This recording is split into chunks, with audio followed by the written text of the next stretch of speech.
하겠습니다. 하나, 둘, 셋. 2019년 봄, 오래도록 닫혔던 야생의 문이 드디어 열렸습니다.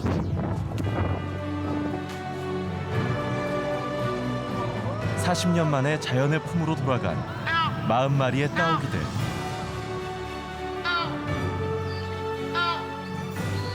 거침없는 날갯짓이 유려합니다.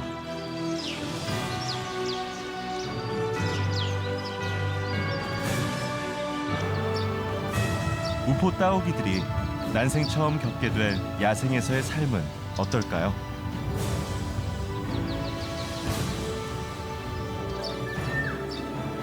이들은 과연 잘 먹고 잘 성장하며 무사히 버텨낼 수 있을까요?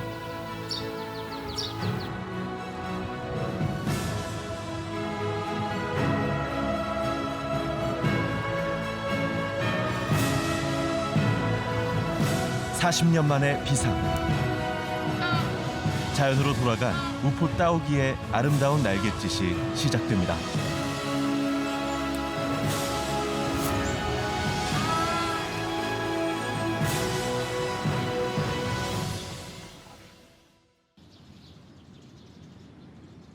국내 최대 규모의 자연 내륙 습지, 창녕 우포늪입니다.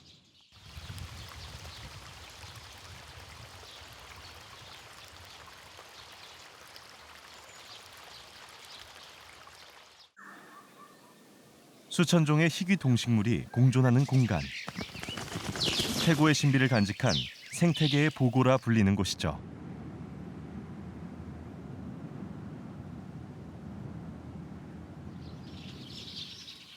우포의 새 식구가 된 따오기는 어떻게 살고 있을까요?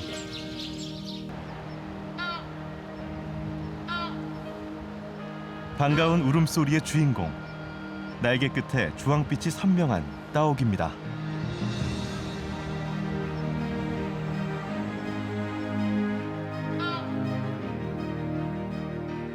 방사 후 일주일, 따오기들이 주로 모여드는 곳은 우포 보건센터 앞에 마련된 먹이터입니다.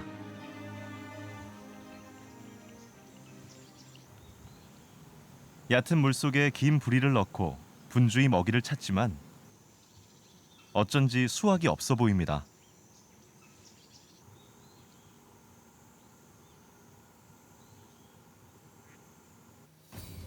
먹이터에 따오기만 있는 것도 아닙니다. 야생 초보인 따오기는 사나운 백로들에게 번번이 쫓겨나고 마는데요.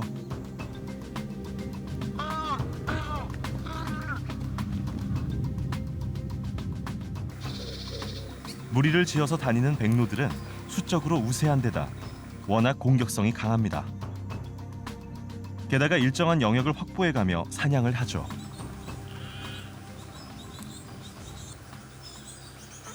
따오기의 야생 방사를 돕기 위해 일부러 만들어 놓은 이곳 먹이터에서 따오기들은 야생의 쓴맛을 단단히 보고 있습니다.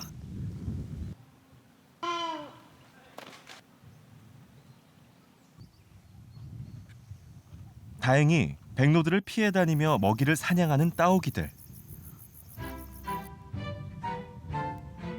오랜 탐색 끝에 잡아든 미꾸라지를 그만 놓치고 맙니다. 아직은 초보라 야생에서의 먹이잡이가 서툰데요.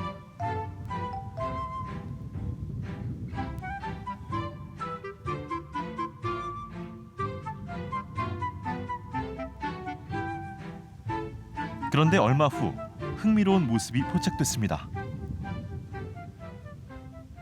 미꾸라지를 잡아 물고는 물 밖으로 나와 삼키는 녀석들. 이렇게 하면 떨어뜨려도 놓칠 염려는 없겠군요. 서서히 야생에 적응하는 모습입니다.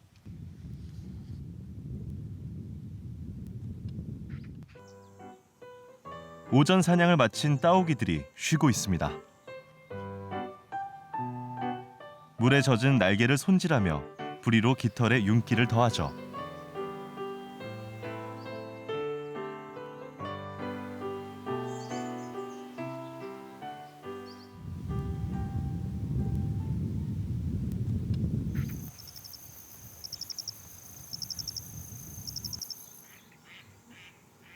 따오기의 특징은 짧은 다리와 긴 부리입니다. 부리 끝이 뾰족하고 날카로운 백로류에 비해 따오기의 부리는 16에서 21cm로 길고 부리 끝이 둥글 넓적합니다. 특히 끝이 말랑말랑한데요. 부리 끝에 예민한 감각으로 논에 사는 작은 물고기나 갑각류, 숲에 사는 지렁이나 애벌레를 주로 먹습니다.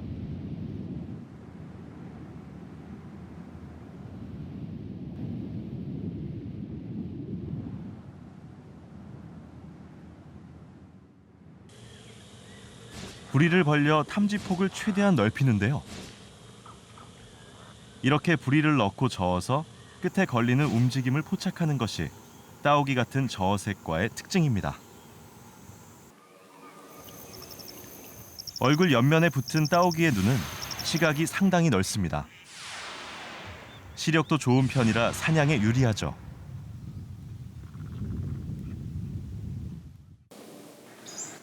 겉과 속의 눈꺼풀이 이중으로 눈을 보호합니다.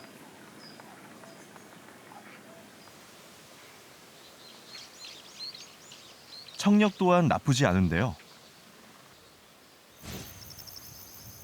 따오기의 귀는 동료들의 소리를 듣고 천적의 접근을 감지하는 방어 도구입니다.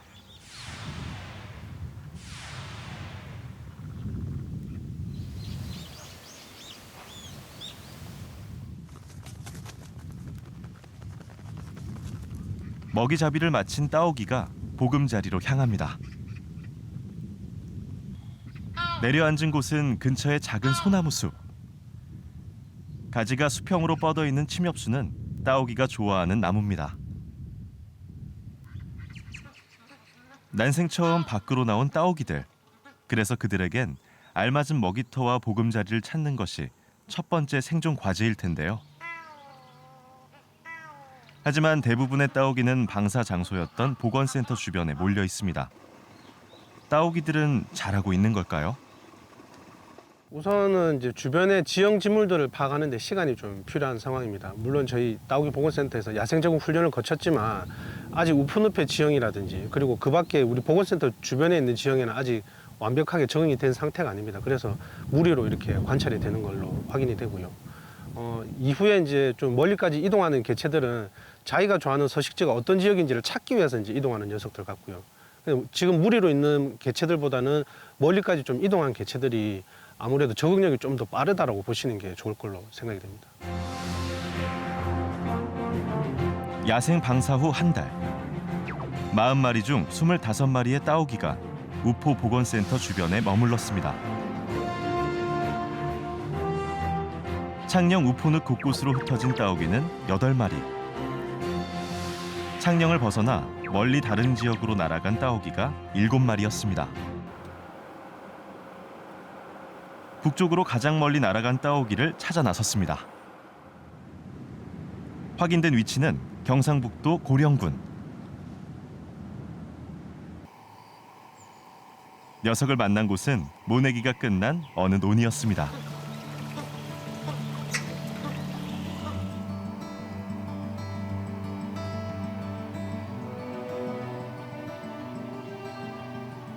마른 논바닥을 뒤적였는지 녀석의 부리가 흑투성인데요. 다행히 건강해 보입니다.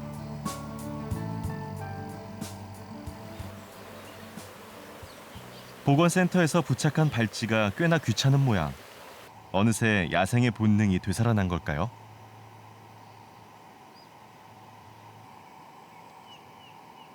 잠시 주변을 탐색하는 듯 하더니 녀석이 또다시 날아오릅니다. 더 좋은 곳을 찾아 다른 곳으로 이동하는 것입니다. 고령 따오기는 어디로 가는 걸까요? 과연 어디에서 자신만의 보금자리를 찾을 수 있을까요? 낙동강을 따라 남쪽으로 날아간 따오기도 있습니다. 경남 함안의 한 과수원에서 반가운 얼굴을 발견했는데 한낮 햇살이 무더운지 가쁘게 숨을 헐떡이는 따오기입니다. 녀석은 고령 따오기와는 달리 주로 숲으로 이동해 왔는데요. 비교적 사냥이 쉬운 지렁이나 크고 작은 곤충, 벌레들을 잡아먹기 위해서입니다.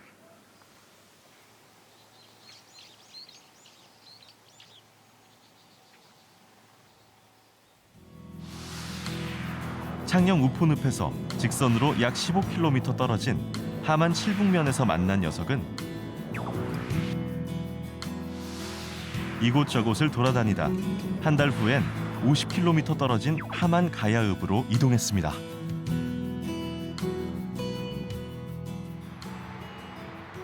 꽤나 도심 가까이로 날아온 하만 따오기. 녀석을 찾기 위해 제작진은 추적에 나섰습니다.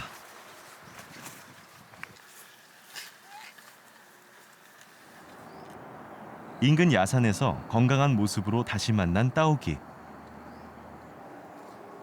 녀석도 제작진을 알아보는 걸까요? 사람의 접근을 낯설어하지 않는 모습입니다. 하만 따오기는 이번에 방사된 40마리의 따오기 중에서 대도시에 가장 가까이 접근한 녀석입니다. 혹시 바다라도 보고 싶은 걸까요? 계속해서 남쪽으로 내려온 하만 따오기. 우리 곁에 더 가까이 날아올 날이 기다려집니다.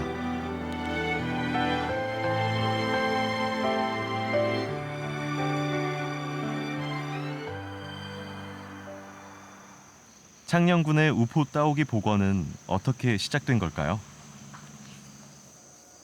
지역 주민들이 뜻을 모은 일이었지만 그 시작에서 환경운동가 이인식 선생을 빼놓을 수 없습니다. 그는 이번 따오기 방사가 성공할 거라 믿고 있었습니다. 번식이 내년 봄 정도에는 될 수 있는, 둥지를 틀 수 있는 그런 조건들을 저는 만들어 가는데, 저는 소실률이 몇 프로냐가 중요한 게 아니라 몇 쌍이 성공하느냐. 중국의 그 난닝성 처음 26마리 나와가지고 한 쌍밖에 성공 못했거든요. 그 다음에 둥지를. 근데 그 다음부터 계속해서 지금 4,000마리까지 갔으니까 저는 뭐 지금 중국이나 일본이나 못지않는 우포라는 이런 자연을 가지고 있기 때문에 저는 반드시 성공할 거라고 보고, 다만 시비는 있을 것이지만 거기에 연연하지 말고. 우포 따오기 복원 역사는 지금부터 10여 년 전으로 거슬러 올라갑니다. 2008년 한중 정상회담 선물로 기증받은 한 쌍의 따오기, 양저우 룽팅이 한국에 도착했습니다. 중국에서 온 이 한 쌍의 부부가 오늘이 있게 한 주인공인 것이죠. 이듬해인 2009년 5월, 우포에서의 첫 산란과 부화에 성공했고요.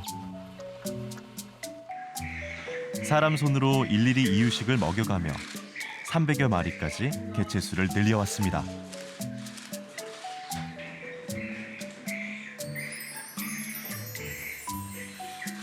멸종 위기의 동물을 살려내는 일이 그리 쉬울 일은 없겠죠.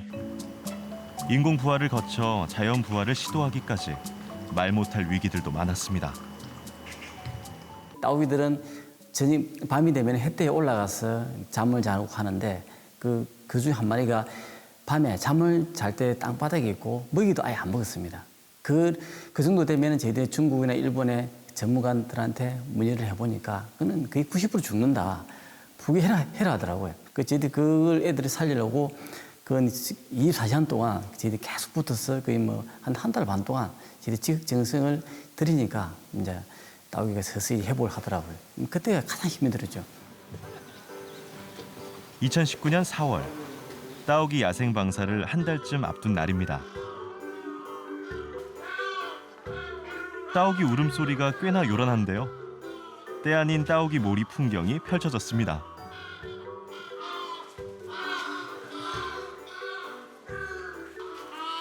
사육사들을 피하다 되레 그물에 걸려버리기도 하는데요. 이곳 따오기들은 모두 태어나서 한 번도 오래 날아보지 못한 녀석들이라 따오기들을 잡는 일은 생각보다 쉽습니다.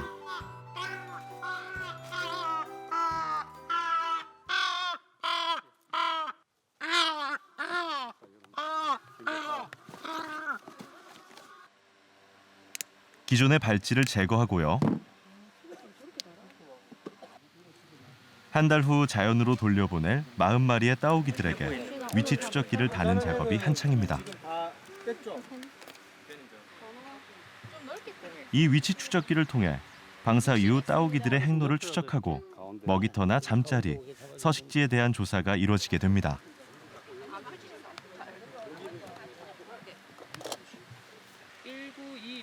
깃털에는 색색의 페인트를 칠하는데요. 따오기들이 국내를 벗어나 일본이나 중국으로 날아갈 경우를 대비한 거죠. 우포 따오기임을 한눈에 알아볼 수 있도록 표시를 하는 겁니다.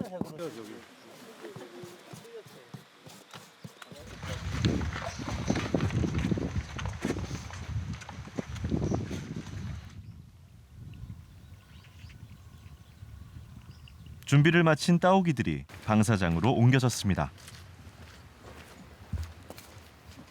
이곳은 자연 방사될 따오기들을 위한 훈련장인데요. 앞으로 한 달간 이곳에서 생활하며 야생에 적응하도록 훈련을 받게 됩니다. 따오기의 야생 적응 훈련은 모두 6가지입니다. 이 방사장은 따오기가 최대한 오래 날 수 있도록 타원형으로 지어졌는데요. 이곳에서의 비행이 훈련의 첫 번째 과정입니다.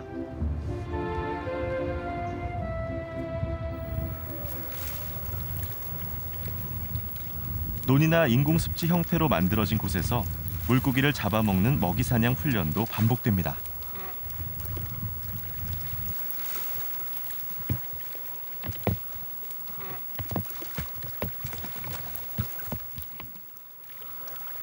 동료 따오기들에게 반응하도록 하는 사회성 훈련과 사람과 기계에 놀라지 않도록 대인 대물 훈련도 병행됐습니다.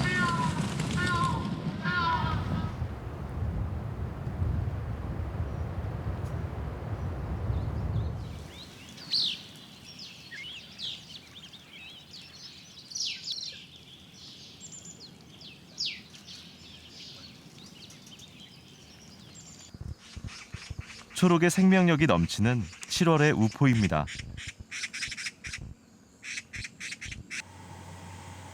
실록의 계절, 우포의 새 식구가 된 어린 쇠물닭이 인사를 건넵니다. 어미는 새끼들을 돌보느라 분주한데요. 7월의 자연은 새 생명들로 더욱 싱그럽습니다.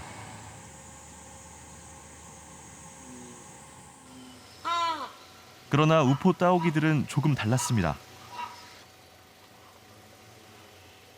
부리로 쪼아가며 상대에게 관심을 보이기도 하고요. 마치 둥지를 지으려는 듯 나뭇가지를 옮기는 행동을 보이긴 하지만 번식을 위한 더 이상의 행동은 관찰되지 않았습니다.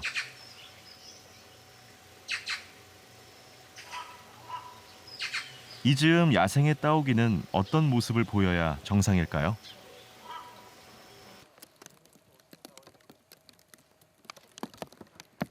제작진이 야생의 따오기를 만나기 위해 중국 양현을 처음 찾은 건 지난 1월.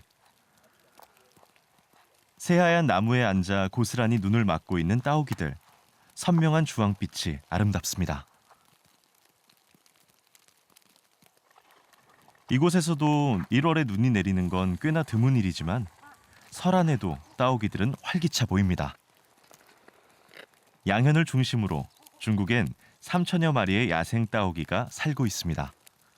阳县是第一位的，放学最早的下来就是陕西省的这个宁山县寨沟，这是第2波，第3波呢就是陕西省的铜川市耀州区，第4一个就是宝鸡市的千湖世纪，陕西省境内就这4支。河南东寨国家级自然保护区，还有就是浙江的德清县林业局。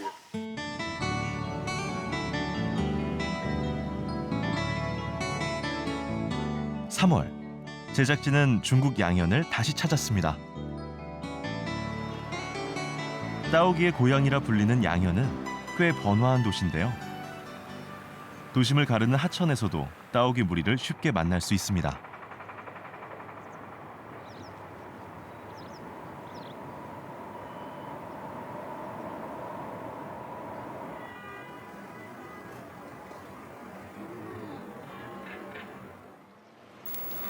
따오기는 팬다나, 황금 원숭이와 함께 중국 4대 보물 가운데 하나로 붉은 얼굴과 날갯빛이 행운과 행복을 가져다 준다고 중국인들은 믿습니다. 사람들이 오가는 도심 하천이지만 따오기들은 아무런 위협 없이 마음 놓고 먹이를 구합니다.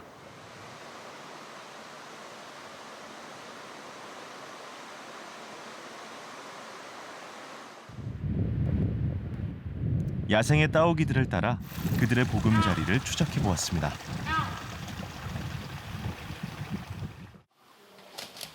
인근 소나무 숲. 따오기 한 쌍이 둥지를 짓느라 여념이 없습니다.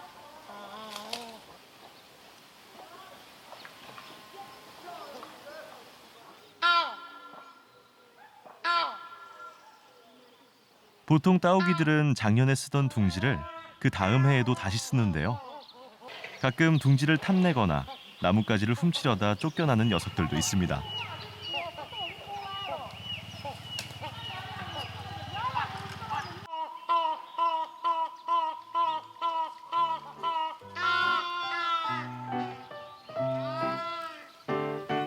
둥지가 완성되면 짝짓기를 하는데 중국에선 사랑새라 불릴 만큼 서로를 위하는 행동이 애틋합니다.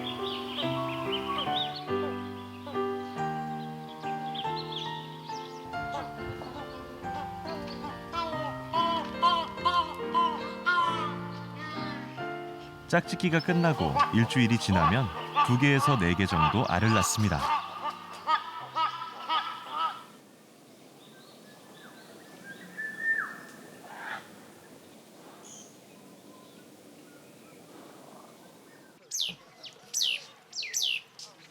한 달 뒤 둥지를 다시 찾았습니다.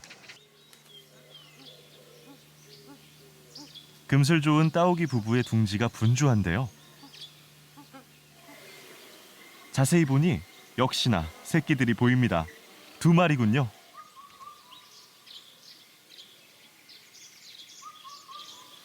새끼 따오기가 어미의 입속에서 뭔가를 받아먹습니다. 따오기는 어미가 거의 소화된 상태의 먹이를 다시 뱉어내 어린 새끼에게 먹이는데 이러한 육추 기간을 보통 45일 정도 거칩니다.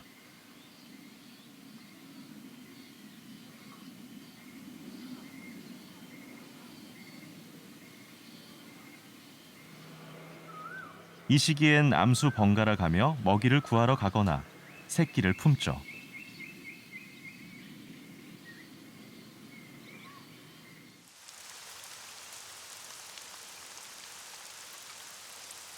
봄비가 제법 굵게 내립니다. 하지만 빗속에서도 새끼를 품은 따오기는 둥지를 지키고 버텨야 합니다. 어린 새끼에게 체온 저하는 치명적이기 때문이죠.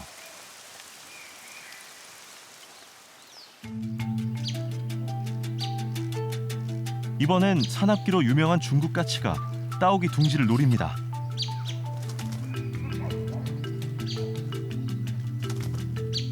품속의 새끼를 지키느라 맞서 공격할 수도 도망갈 수도 없는 따오기는 그저 온몸으로 중국 까치의 공격을 막아낼 뿐입니다. 온 힘을 다해 새끼를 키우고 지키는 건 따오기 부부도 마찬가지인가 봅니다.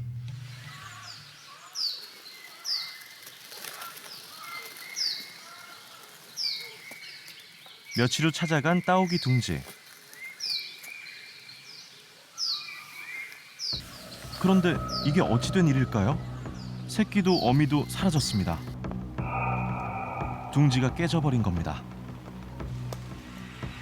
뭔가 위협을 느껴 어디론가 가버린 걸까요? 또 다른 천적에게 당한 것일까요? 따오기 가족에게 무슨 일이 일어난 게 분명해 보입니다.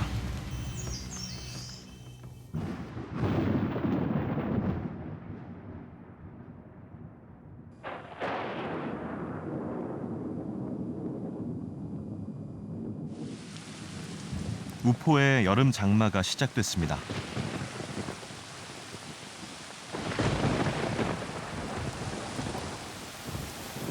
장마철은 따오기에게도 참 힘든 시기인데요. 나무에 앉아 떨어지는 빗줄기를 온전히 맞을 수밖에 없는 따오기들. 비를 피할 방법은 없습니다.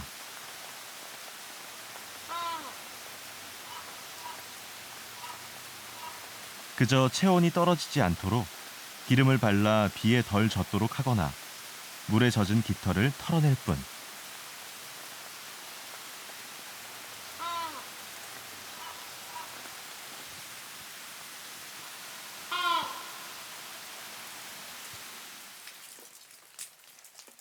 빗줄기가 잠시 약해진 틈을 타 따오기들이 먹이 활동에 나섰습니다. 체온을 유지하기 위해선 무엇이든 배를 채워야 합니다.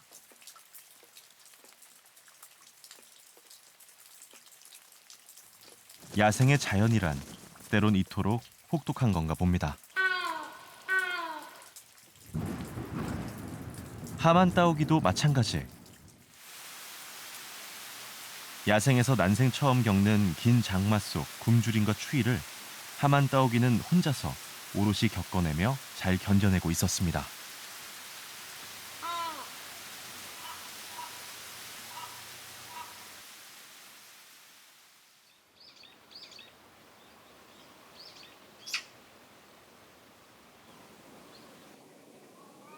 초록 무성한 8월의 우포늪.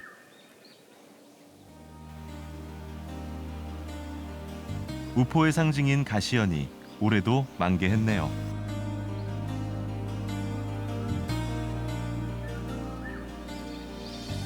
어느 해는 완전히 사라졌다가 또 어느 해에는 다시 만개한다는 가시연. 피고 지는 자연의 섭리는 그저 신비롭습니다.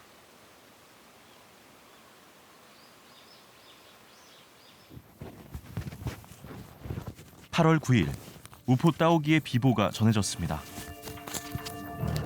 위치 추적기의 신호가 갑자기 끊어져 서둘러 찾아 나섰지만 현장은 처참했습니다.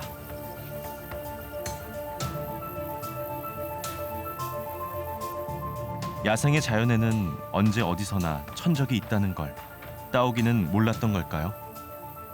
추적기의 줄은 끊어져 있었고 다리와 발찌만 남았습니다. 근데 너구리 같은 경우에는 민첩성이 좀 떨어지니까 아무래도 확실하게 따오기를 잡기 위해서는 혼자서는 사냥이 좀 불가능할 것 같고요.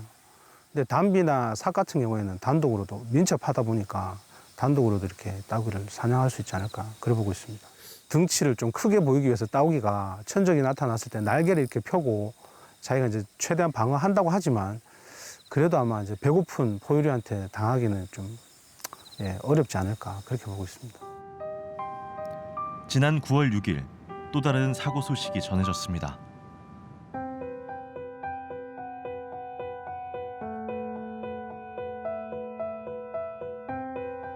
가슴에 멍이 들어 죽은 채로 발견된 따오기.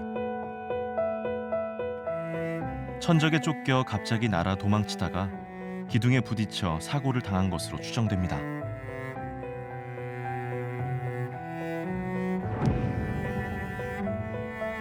(9월) 말까지 폐사한 따오기는 모두 5마리. 폐사 원인을 알 수 없는 경우가 1마리. 사고를 당한 경우가 2마리. 천적에게 당한 따오기가 2마리입니다. 지금 현재 저희가 모니터링한 결과 5개체가 폐사하였고 지금 4마리 정도가 지금 GPS 위치 추적기와 저희가 모니터링한 육안으로 지금 아직 관찰이 안 되고 있습니다. 그리고 2개체 정도는 지금 부상을 해서 저희가 재활 치료를 하고 있는데 누구 직원이 하나가 그렇다. 이 죽은 개체보다는 지금 자연에 나가 있는 개체가 더 중요한 거 아니냐. 빨리 털어버리고 나머지 개체 더 모니터링하고 열심히 해갖고 자연에 정착할 수 있도록 노력하는 게 더 좋지 않겠나. 그렇게 해서 좀 털어버리고 그래서 했습니다. 멸종위기 야생동물 2급 따오기. 그렇다면 백로와 달리 따오기는 왜 멸종했을까? 먼저 따오기의 생태적 특징 탓에 생존에 불리하다는 견해가 있습니다. 백로와 따오기는 먹이 잡는 방식이 상당히 다릅니다. 가만히 노리고 있다가 단번에 먹이를 낚아채는 백로. 반면 저어색과의 따오기는 부리를 휘휘 저어 먹이를 찾기 때문에 에너지 소비가 클 수밖에 없습니다. 때문에 환경이 좋지 못하면 이런 비효율적인 사냥법은 생존에 불리하다는 겁니다. 생태적 차이에 의해서 먹이 성공률이 백로류에 비해서 약간 좀 떨어져 있고, 그리고 번식하는 데 있어서도 집단 번식이 아닌 단독 번식이라는 그런 어떤 차이점에 의해서 번식률도 약간 좀 백로류에 비해서는 좀 저조한 그런 경향이 있습니다. 그래서 백로는 멸종하지 않았고, 따오기는 아마도 여러 가지 복합적인 요인에 의해서 이런 생태적 특징이 같이 부합되면서 멸종의 기로까지 갔던 걸로 판단이 됩니다. 그렇다면 따오기가 멸종한 직접적인 원인은 무엇이었을까? 단서를 찾기 위해 제작진은 제두루미 떼로 유명한 일본 이즈미시를 찾았습니다. 수만 마리의 제두루미와 흑두루미, 오리떼가 함께 날아올라 이즈미시에선 아침마다 항상 장관이 펼쳐집니다.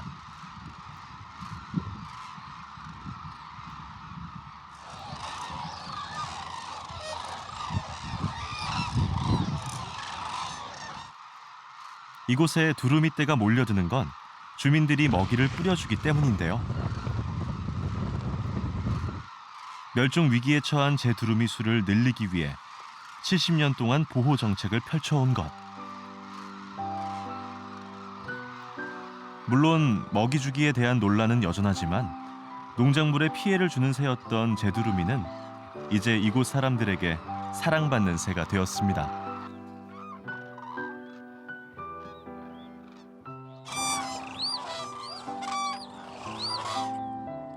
제두루미에게 살아갈 공간을 내어주고 먹이터를 마련해줬기 때문에 이들이 사람들 곁으로 돌아올 수 있었습니다.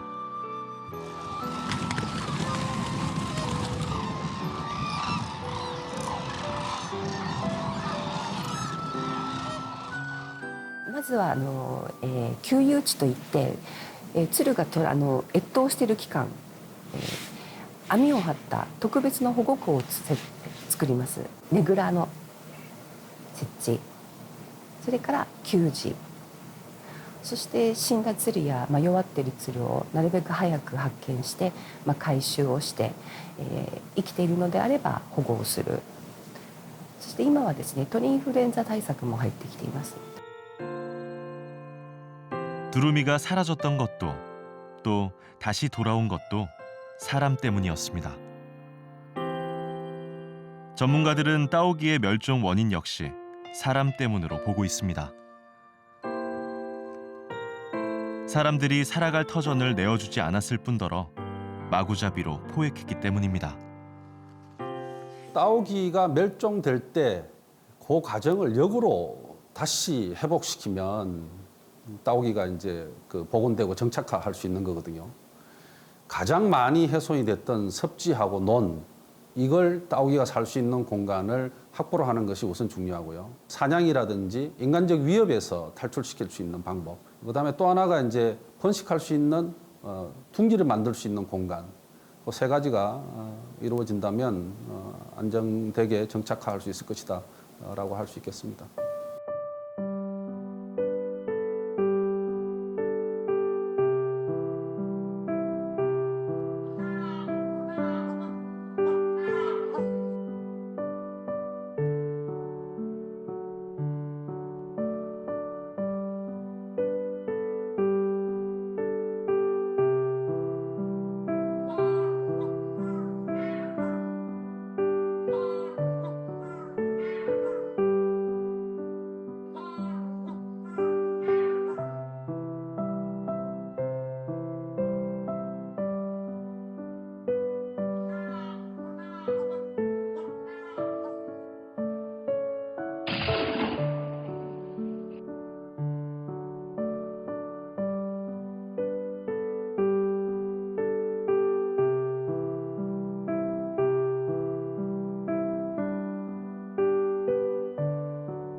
중국 양현을 다시 찾았습니다.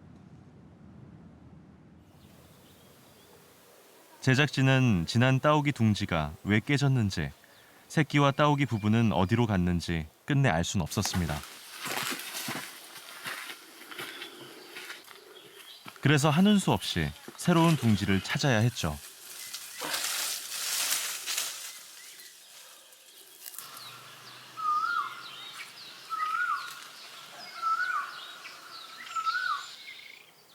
새끼 따오기 4마리가 먹이를 달라고 어미를 조릅니다. 그런데 어째 한두 녀석만 어미의 입속을 차지하는 모양새인데요. 그러고 보니 큰 놈과 작은 놈의 덩치 차이도 꽤 큽니다.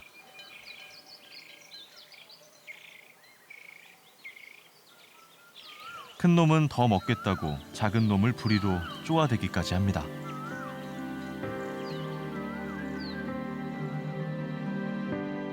그렇게 힘센 녀석에게만 먹이가 또 주어집니다. 약육강식의 자연은 엄격합니다. 결국 가장 약했던 막내는 눈을 감고 맙니다.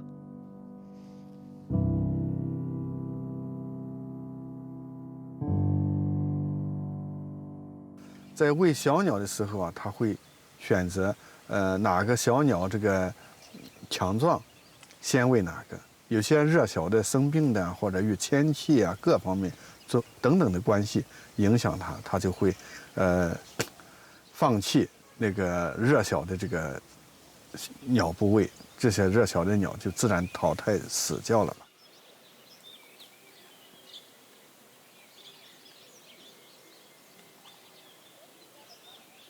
2주 후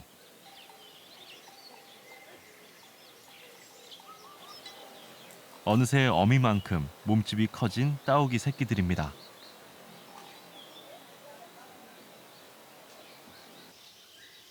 따오기의 경우 야생에서는 보통 4마리 중 2마리만 살아남습니다.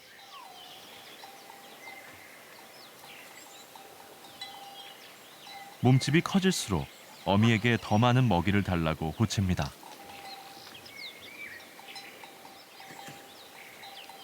이제 새끼들은 거의 덩어리째 먹이를 받아 먹습니다.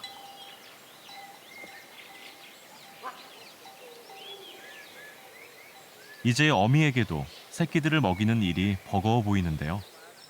서서히 어미 품을 떠날 때가 다가온 것입니다. 다시 일주일이 지났습니다. 오늘은 어쩐 일인지 새끼 따오기 둘만이 둥지를 떠나 나뭇가지 끝에 앉았습니다. 아마도 생애 첫 비행을 시작하려나 봅니다. 몇 번의 날갯짓 끝에 날아오릅니다. 작은 알을 깨고 나온 지 45일, 또 한 마리의 따오기가 둥지 밖의 세상으로 비상합니다.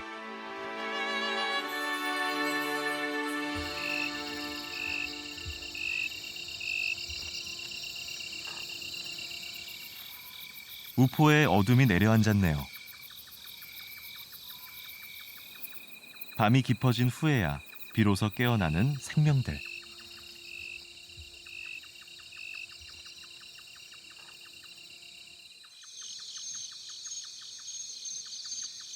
굶주린 두꺼비 녀석도 지금부터 슬슬 배를 채울 요량입니다.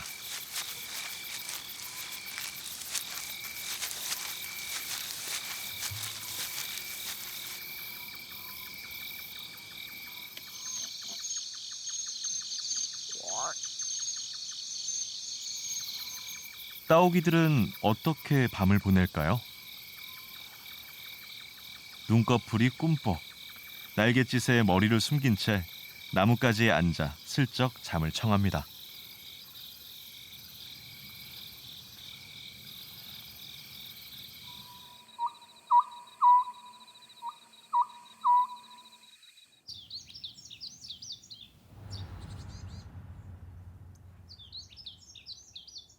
깊어가는 우포의 가을.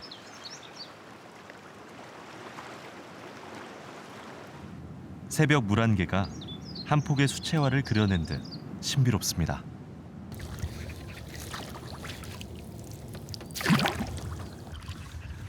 평생 쪽배를 끌고 있는 고기잡이 어부도 서둘러 나왔습니다. 욕심 없는 늙은 어부의 그물이 오늘은 가을이 주는 선물로 풍성합니다.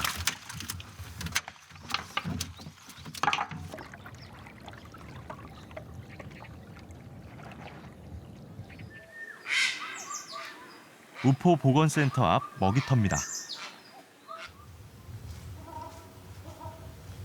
보건센터에서는 따오기 야생 방사 이후 매일 아침마다 미꾸라지들을 뿌려주고 있습니다.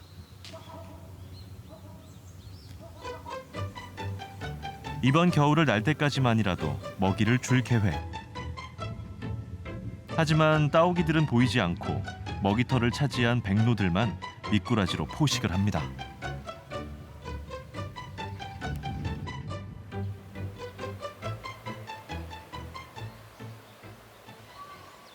따오기들이 있는 곳은 보건센터 뒤쪽 소나무 숲인데요.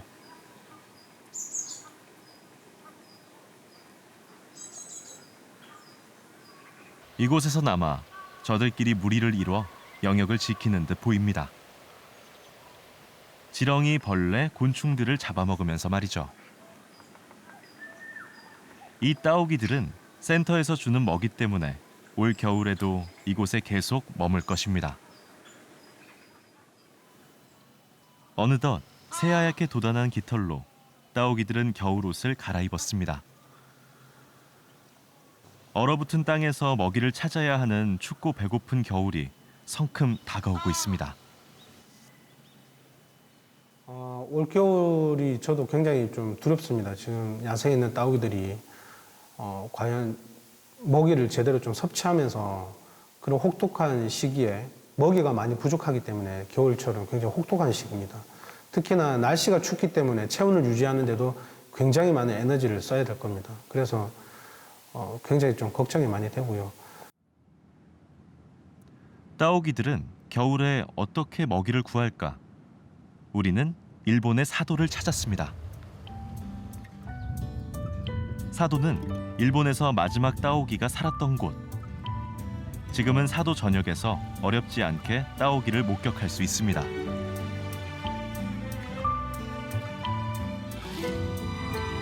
자연으로 방사한 지 10년째인 지금 야생 따오기는 370마리로 늘었습니다. 겨울에도 따오기들이 무사히 살아남을 수 있는 건 사도 주민들의 관심과 노력 덕분입니다. 따오기를 살려내는 친환경 농법으로 사도섬 전체는 2011년 세계 농업유산으로 등재되었습니다.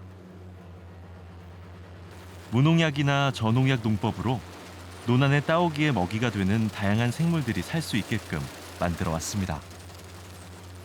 사람과 자연이 함께 사는 곳, 세계 농업유산으로 지정된 이유입니다. 佐渡の田んぼはトキが餌を取れるということは佐渡の田んぼは非常に命があふれて、非常に輝いているっていうそんな田んぼになっているんだろうなと思っています。私がやってるのは冬水田んぼと絵を作る、あとは無農薬、またその上のちょっと肥料も農薬も何も使わない自然栽培っていう取り組みなんかをやってますね。 따오기의 생존을 위해 겨울철에도 논에 물을 채워놓고 다른 농사는 짓지 않습니다.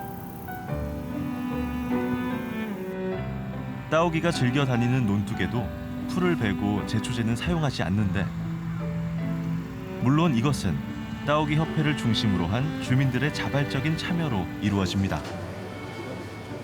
또한 사도시에서는 따오기 쌀 인증 제도를 운영하며 보상과 지원을 통해 농민의 부담을 덜어주고 있습니다. 実は佐渡ってすごく日本では最後までトキが生息していた場所だという思いが皆さんありますので、佐渡で日本でトキの復元をしようと言った時に住民がですね、佐渡の住民がじゃあトキが暮らせるような環境ってどうすればいいのかとか、自分たちに何ができるのかなっていうことを進んで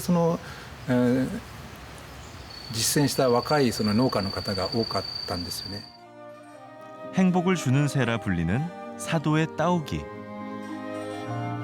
사도 주민들은 따오기들에게 그들이 살 공간과 먹이를 양보하고 있었습니다. 그 덕분에 이곳의 따오기들은 사도 주민들 가까이 와 있는 거죠. 결국 최종의 목표는 사람과 새, 그리고 또 자연의 아름다운 공존입니다. 그래서 이 따오기 복원 및 야생 방사 사업은 어느 지방정부의 개인적 일이 아니라 우리 전 국민의 관심과 또 사랑이 필요한 그런 사업이라고 생각합니다. 지난 10월 17일 안타깝게도 또 하나의 비보가 전해졌습니다.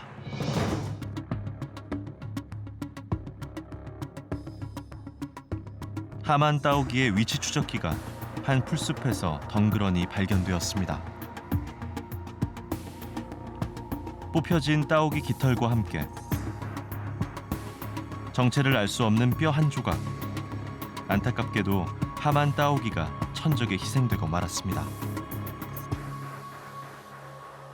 도심지에 있는 환경에 비교적 좀 잘 적응을 했고요.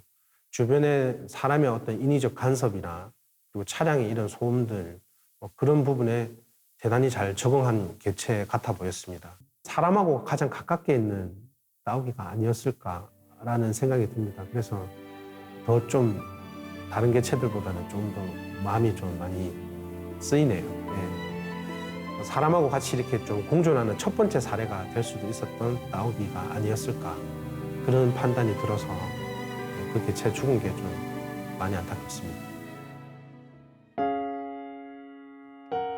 치열한 야생의 자연 속에서 우포 따오기들은 이 겨울을 잘 날 수 있을까요?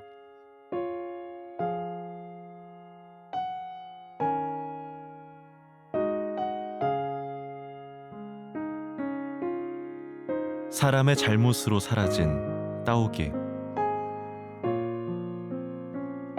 만약 따오기가 우리 곁에 다가온다면 우린 그들에게 어떤 자리를 내어줄 수 있을까요?